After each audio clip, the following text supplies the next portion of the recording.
भागवत म्हणतात 75 थांबावं, राऊत म्हणतात मोदींच्या निवृत्तीचे संकेत। मोदी सप्टेंबरमध्ये निवृत्त होणार। सरसंघचालक मोहन भागवतांनी पुन्हा एकदा निवृत्तीच्या मुद्द्यावर चर्चा छेडली आहे। अंगावर 75ची शाल पडली की थांबलं पाहिजे असं म्हणत मोहन भागवतांनी अप्रत्यक्षपणे थेट मोदींच्या निवृत्तीचे संकेत दिल्याची चर्चा रंगली आहे। आम्ही सगळे वृंदावनला बैठकीत होतो, सगळे देशभरातले कार्यकर्ते होते। समारोपाच्या अगोदरच्या सत्रात शेषाद्रीजींनी म्हटलं, आज अपने मोरोपंत जी के 75 वर्ष पूरे हुए, इसके लिए उनको शाल, तो शाल पांघरली। मग ते असं म्हणाले, 75 वर्ष का आपने किया, लेकिन मैं इसका अर्थ जानता हूँ। 75 वर्ष की शाल जब उड़ी जाती है तब उसका अर्थ ये होता है कि अब आपकी आयु हो गई, अब जरा बाजू हमको करने दो।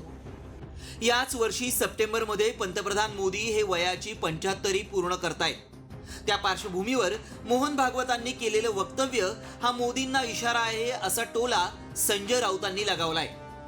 नरेंद्र मोदी यांनी लालकृष्ण अडवाणी, मुरली मनोहर जोशी, जसवंत सिंग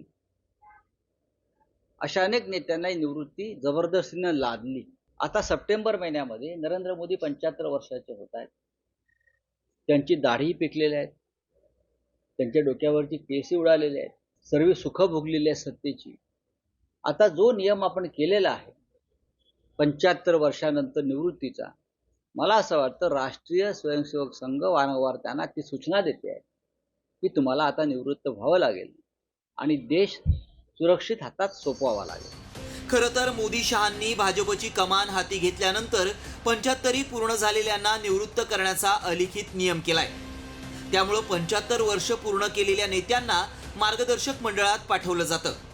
आता सप्टेंबरमध्ये मोदींची 75 पूर्ण झाल्यानंतर ते निवृत्त होणार की कार्यकर्त्यांच्या आग्रहास्तव पदावर कायम राहणार याचीच देशभरातल्या नागरिकांना उत्सुकता आहे। ब्युरो रिपोर्ट, साम टीव्ही न्यूज।